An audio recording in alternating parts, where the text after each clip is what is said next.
అక్కడికి వెళ్ళి నేను నేర్పిస్తాను నీకు. యోబు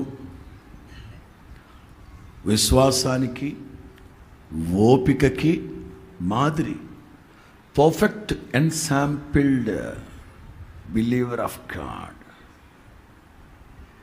కొత్త నిబంధన సేవకుడు యాకోబు అంటారు, క్రొత్త నిబంధన సంఘమా సహోదరులారా, విశ్వాసానికి ఓపికకి యోబుని మాదిరిగా పెట్టుకోండి. యోబు యొక్క సహనం మీకు తెలియందా?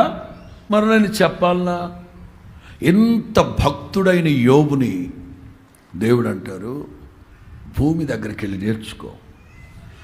నీటి గుర్రం ఉందే, దాని దగ్గరికి వెళ్ళి నేర్చుకో. ఆ గుర్రం దగ్గరికి వెళ్ళి నేర్చుకో. అన్నీ మనకే తెలుసు అనుకుంటే కుదరదు, నేర్చుకోవాలి. అలాగే ఇక్కడ